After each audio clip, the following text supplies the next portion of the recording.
1 பேதுரு 1ஆம் அதிகாரத்தில் 18வது வசனம் பாருங்க.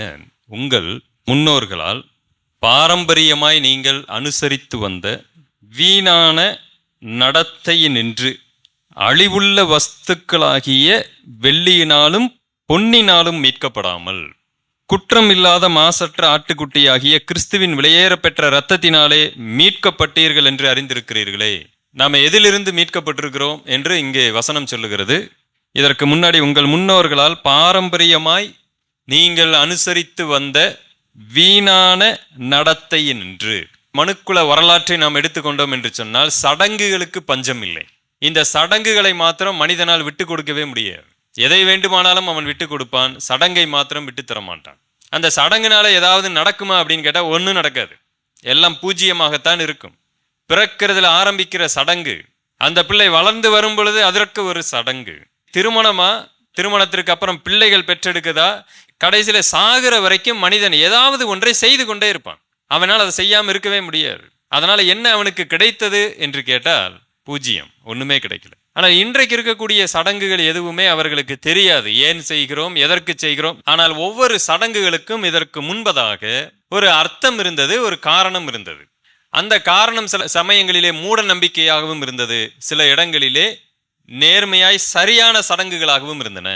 ஆண்டவர் யூதர்களுக்கு கொடுக்கும் பொழுது இஸ்ரவேல் ஜனங்களிடத்துல சில பாரம்பரியமான சடங்குகளை அவர்கள் கடைபிடிக்க வேண்டும் என்று கட்டளையாகவே கொடுத்திருந்தார். அது எதுவும் மூட நம்பிக்கை அல்ல, அவர்கள் மறந்து போய்விடக்கூடாது என்பதற்காக கொடுக்கப்பட்டவைகள். அதுல பண்டிகைகள் இருந்தன, பழி முறைமைகள் இருந்தன, சில ஆச்சாரங்கள் இருந்தன, ஆசரிப்பு கூடாரத்தில் செய்யப்பட வேண்டிய சில செயல்பாடுகள் எல்லாம் இருந்தன. ஆனால் இவைகள் எல்லாமே அவர்கள் மறந்து போய்விடக்கூடாது என்பதற்காக தேவன் சொன்ன ஒரு விஷயம். சாதாரணமாக ஆசரிப்பு கூடாரத்தில் நீ பிரவேசிக்கும் போது கூட அங்கு முன்பதாக தண்ணீர் வைத்து கால்களை நன்றாக கழுவாமல் உள்ளே போய்விட முடியாது. இது அவர்களுக்கு எதை சுட்டி காண்பித்தது? ஒரு ஆசரிப்பு கூடாரத்திலே பரிசுத்தமாய் உள்ளே நுழைய வேண்டும் என்பதை சுட்டி காண்பிக்கிறதா இருந்தது. ஆனால் தேவனுடைய திட்டம் என்பது வெறுமனே மாம்ச ரீதியான சுத்தத்தை வெளிப்படுத்த அல்ல. என மனிதனால் மாம்ச ரீதியாக சுத்தமாய் இருக்க முடியும், அதற்கு தேவன் அவனுக்கு தேவையில்லை. கர்த்தரே இல்லை என்று சொல்லுகிறவர்களும், ஏத்திஸ்ட் என்று சொல்லக்கூடிய நாத்திகர்கள் கூட ரொம்ப சுத்தமா இருக்கிறார்கள். ஆனால் தேவன் சரீர சுத்தத்தை குறித்து அங்கு பேசிக் கொண்டிருக்கிறார். இல்லை, என்னுடைய சந்நிதியில வர வேண்டும் என்று சொன்னால் அந்த அளவுக்கு நீங்கள் ஜாக்கிரதையாக இருக்க வேண்டும் என்பதை ஒரு நிழலாய் குறிப்பிடுகிறார். ஒருவேளை இன்றைக்கு தேவனுடைய சந்நிதி இந்த ஆலயமா? கிடையவே கிடையாது. இது ஆலயமே கிடையாது. முதல்ல தேவனுடைய சந்நிதி அல்லது தேவனுடைய ஆலயம் என்பது நீங்களும் நானும் தான். அப்ப நான் தேவனுடைய ஆலயம் என்று சொன்னால் என் சரீரத்தில் அல்லது என்னுடைய இருதயத்திலே வாசம் பண்ணுகிறார். தேவன் எதை சொல்லுகிறார்? உன் இருதயத்தை சுத்தமாக்குவதற்காக அன்றைக்கு நிழலாய் அவைகள் கொடுக்கப்பட்டிருக்கின்றன. இந்த மாதிரி அநேக சடங்குகளை யூதர்கள் செய்து கொண்டு வந்தாலும் ஒரு குறிப்பிட்ட காலத்துக்கு அப்புறம் அவங்க ஏன் அதை செஞ்சோன்னு தெரியாமலே செய்ய ஆரம்பிச்சிட்டாங்க. விருத்த சேதனம் என்கிற ஒன்றை ஆண்டவர் கொடுத்தார். ஆனால் எதற்காக கொடுத்தார்? விசுவாசத்திற்கு முத்திரை. விருத்த சேதனம் செய்கிறவர்களுக்கெல்லாம் விசுவாசம் இருக்கும் என்று அர்த்தம் அல்ல. ஒரு தகப்பன் தன் குழந்தைக்கு விருத்த சேதனம் செய்ய வேண்டும் என்று சொன்னால் அந்த தகப்பன் முழுமையான விசுவாசத்தில் இருக்கிறார், அதை வெளிப்படுத்துகிறார். ஆனால் விருத்த சேதனம் செய்தால் விசுவாசம் வந்து விடுமா? கிடையாது. ஆனால் நாளடைவிலே இவர்கள் அதை தலைகீழாய் மாற்றி வைத்தார்கள். இப்படித்தான் உலகத்திலே சடங்குகள் பிரவேசித்தன. அந்த சடங்குகள் எல்லாம் ஏன் செய்கிறோம், எதற்கு செய்கிறோம் என்று தெரியாமலேயே நடந்து கொண்டு இருக்கின்றன. ஆனால் மனுஷன் அதை மட்டும் விடமாட்டான். ஆண்டவர் சொல்லுகிறார், இன்னும் அநேக தேவையில்லாத சடங்குகளை கூட உங்கள் வாழ்க்கையில நீங்கள் பின்பற்றி கொண்டிருந்தீர்கள், வீணான நடத்தையிலே நீங்கள் செயல்பட்டு கொண்டிருந்தீர்கள். ஆனால் அவைகள் உங்களை காப்பாற்றாது. நமக்கு ரொம்ப நெருங்கினவர்களை யாராவது இறந்து போயிட்டாங்கன்னு சொன்னா அவங்களை எந்த மாதிரி அடக்கம் பண்ணுகிறோம் என்பதை வைத்து அவர் பரலோகத்துக்கு போவாரா, நரகத்துக்கு போவாரா? கிடையவே கிடையாது.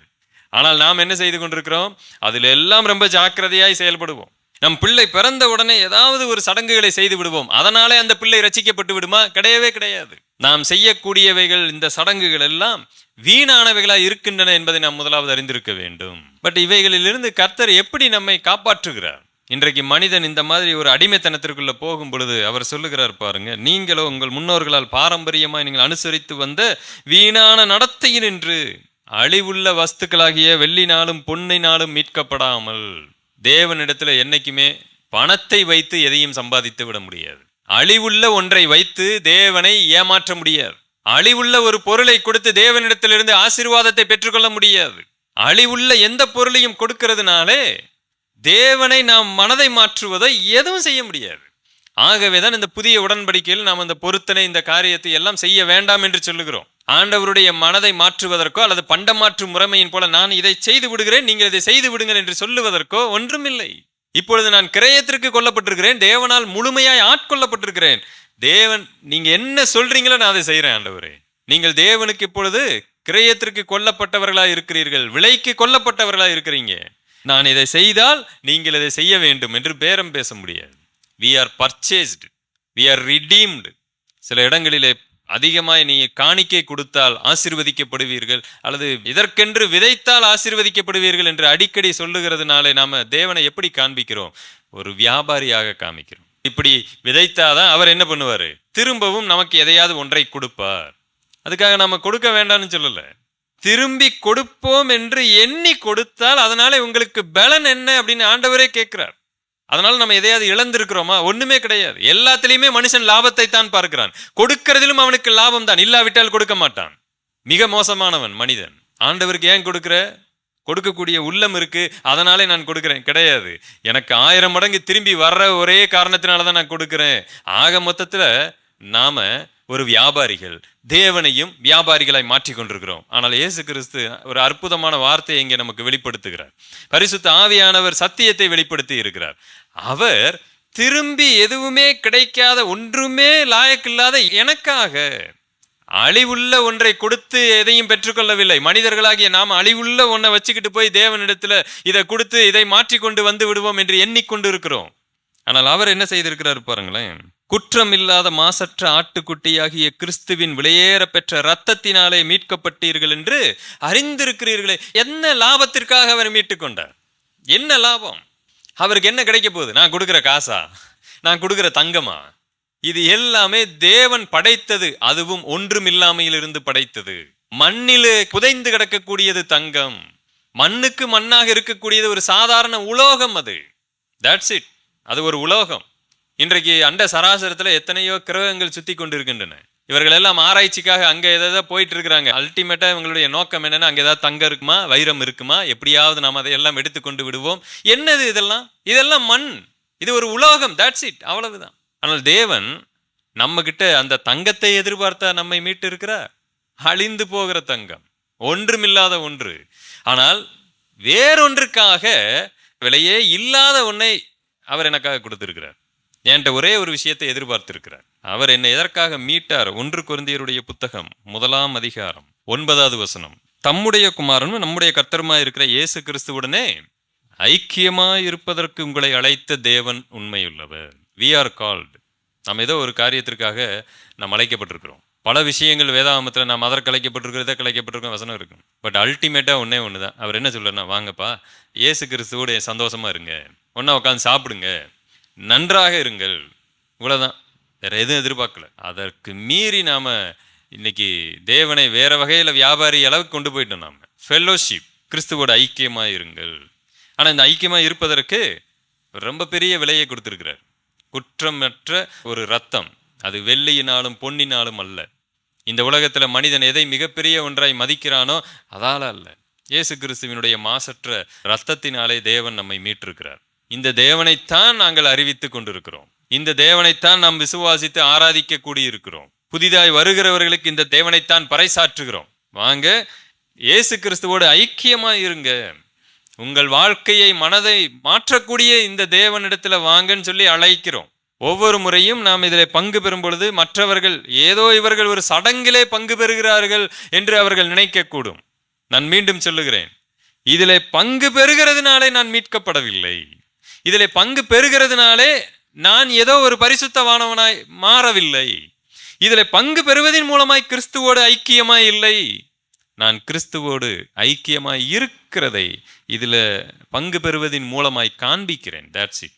நான் மீட்கப்பட்டு இருக்கிறேன், நான் ரட்சிக்கப்பட்டிருக்கிறேன், நான் தேவனுடைய பிள்ளையாய் இருக்கிறதுனாலே இதில் நான் பங்கு பெறுகிறேன். அது தெரியாம இதில் பங்கு பெறுகிறதுனால எனக்கு ஏதாவது ஒன்று வந்துவிடும் என்று நினைப்போம் என்று சொன்னால், இதை நாம ரோட்ல கொண்டு போய் வச்சுட்டு போற வர்றவங்களுக்கெல்லாம் நாம பிச்சு கொடுத்து அவர்களை எல்லாம் பரிசுத்தவான்களாய் மாற்றிவிட முடியும் அல்லவா?